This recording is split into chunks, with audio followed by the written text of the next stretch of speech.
As you can tell from the title of the video, I finally went back and gave Batman Arkham Asylum another shot in 2024. I've tried a couple of times to get into this video game, but it never really clicked with me until a lot of people told me to give it a try after Spider-Man 2 had released. So naturally, I did. And after I did give it some more time, it did eventually click with me, and I have to say, I really enjoyed my time playing Arkham Asylum, even if it was later than most people. In this video, I'll be explaining a lot of things that I enjoyed about this game, things that shocked me about it, and a couple of criticisms that I do have. But there aren't many, and they're not even that big of a deal. I guess if you're like me and took this long to play it, there will be spoilers, so be cautious of those if you haven't played Arkham Asylum. Now getting right into it, since there aren't a lot of negatives for me while I played this game, I'll go ahead and start with those. Now just a little disclaimer, I know this game was released in 2009, so I'm not going to heavily press on the negatives that I do have. I just want to put that out there, so people don't destroy me in the comments.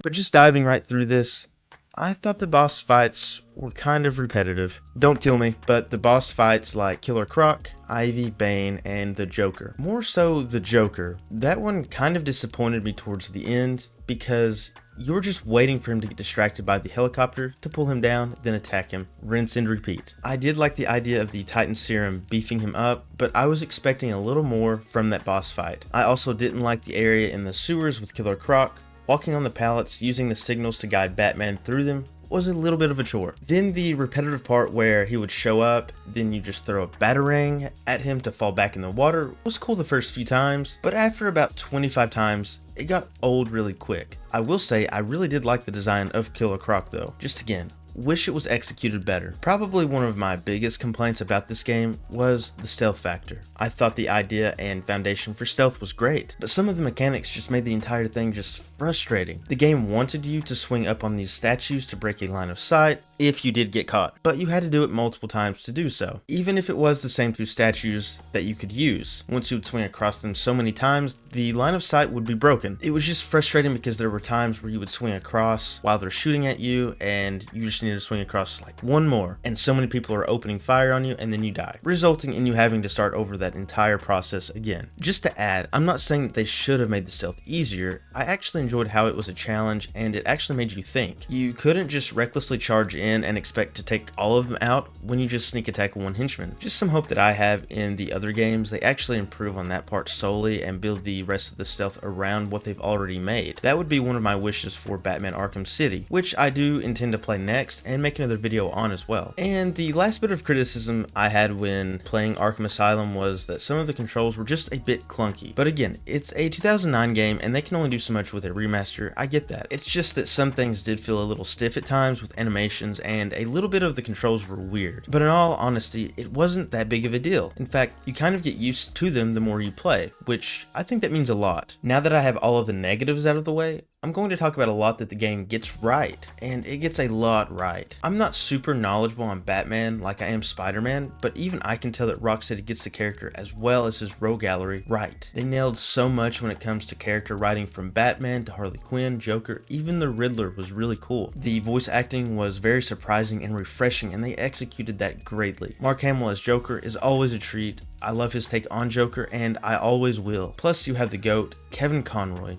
May he rest in peace. They are both treasures with these characters, and they're solid choices for the characters, and I feel like it was an obvious thing to include them. They play off of each other so well, and I loved all the screen time they had together. There's just a special chemistry that they have when the Joker tries to tell a joke to Batman, and he just looks so done with life. It's great. I also have to add that I loved the world building that they included with the optional Riddler's tokens. Although I never collected them all, it was a nice touch for people that did take time to do so. Also, the recordings you could collect along the way was really nice. I actually wanted to know more about all the characters that had these recordings. Those are just things that I love in a video game like this, especially when they're trying to focus on world building and the past of other characters. And I know that I mentioned that the controls were a little clunky, but the graphics I thought aged very well for when this game released. That was something that impressed me even from my first attempt to try and play Arkham Asylum. so kudos to Rocksteady for that. And the combat was very amazing. Coming from the Spider-Man games, I'm actually shocked in saying this, but I think I enjoy the Batman combat more than Spider-Man's combat. That's saying a lot because I really love Spider-Man's combat too. You can tell that Spider-Man really took a lot from Batman's combat, except for the groove that you can find in Batman's combat, which is something that was great, in my opinion. I loved how Batman's combat relied on your momentum to keep combos alive, rewarding the player for using the correct actions, whether you go in for attacks head-on, timing counters, stunning enemies, or knocking them down. You really had to watch what you were doing and try to time everything perfectly almost, or you would get punished. But if you were successful in getting your momentum going, you were rewarded with the finishers that were just really fun to watch. You know, I have to say, it must be absolutely terrifying on the other end to watch Batman just fold your henchman brothers like it's nothing. I mean, the brutality of this game is sort of funny because Batman just casually breaks their bones and doesn't think twice about it. Plus, he does this.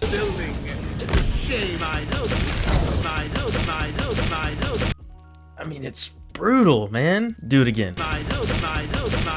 Now moving on to the story, I feel like the story in Arkham Asylum is really straightforward and easy to get into after you play it for enough time to give it a chance. You get this sense of motivation to see what the Joker is planning on doing. In order to figure out what his plans are, you find yourself running all over Arkham Asylum to find answers while the entire island has been overrun by the inmates that reside there. When traversing from objective to objective, you get the sense of a mixture open world activities with a linear path, if that makes sense. I liked how they consistently had certain enemies relevant to your recent mission appear as you progress. Like for example, at the beginning, you see the henchmen that work for the Joker, then after you save Gordon, Ivy is let loose by Harley Quinn, and you see these plants that shoot these spore-like attacks at you. Snipers always keeping you on your toes as you venture to the next area. It's just a nice touch to keep the player more engaged while they progress. It's something that I really liked, and it kept my mind focused on playing the game even going in between those areas. The Joker trying to spread the Titan Serum to people is really no surprise. He's honestly just a lunatic who wants control, and that's the part where I think that the story is sort of straightforward, and focusing on the Joker is just a go-to easy decision. Rocksteady made the perfect choice, making Joker the antagonist of this story. Something else I might add, and like I mentioned earlier, I don't know a lot about Batman as compared to Spider-Man, but I do know some things, and I did see that Clayface was in one of the cells right before you saved Gordon at the control room. Unless there was a part of the game that I missed, I was hoping to see him in the game, but they could be saving him for another game. I just thought that was cool and I should add that. I just liked how he turned into other people when you come up to his cell. It's honestly a really cool but scary character at the same time. But overall, I enjoyed the story a lot. It was a simple detective-like story that captures Batman and the adversity he must overcome, his gadgets that assist him while utilizing Oracle or Barbara Gordon and Alfred to help him get through some of the struggles that he had to go through. He even had a Batcave set up on the island. The dude is always prepared for everything. I even love the small details of his suit being damaged as you progressed further in the game. Those are the small details that go a long way and they really matter. Before I end the video, I also want to include some wishes that I have for the next installments of the Arkham games because I'm going into these games blind, I should add. I would like to see more of Batman's allies help him like Batgirl and Robin, suits to change into while you play as Batman, better ways to improve on breaking a line of sight for stealth if you're caught, more fluid combat and animations, and more events to do in the world. Considering that the game takes place in Arkham City, per the title, I'm pretty confident that the last part would be included, so I'm not really worried about that last part. But I do think adding different types of suits could go a long way, because he has a lot of really cool suits from the comics and movies or TV shows, and I really think they could incorporate those very nicely. And hopefully the Joker isn't finished either. Like I said, I love the chemistry between Batman and Joker, so I hope they're able to build on that as well as build up on the combat. Adding more mechanics and gadgets would be amazing, and I think there is so much more they could add with finishers or rewards even for your momentum in combat. These were a lot of my thoughts when playing Batman Arkham Asylum. I know I'm really late to the party with this game, but I wanted to eventually give it a shot and I did. My only regret is not giving it more of a chance earlier. I wish I would have played it when it originally came out, but better late than never, I guess. I will be doing another video on Arkham City whenever I finish that game. I'm excited to start it and plan on doing that very soon. If there are any recommendations for other games to play, put them in the comment section down below. And as always, I would love to hear your guys' thoughts on this video too. So if you enjoyed this video, don't forget to give it a like and subscribe to the channel for more gaming content. If you haven't watched my previous video about my recent Cyberpunk 2077 playthrough, click here to watch it now. Also, click here to watch my recent video about Bethesda and their identity. Thank you all so much for watching, and I will see you guys in the next video.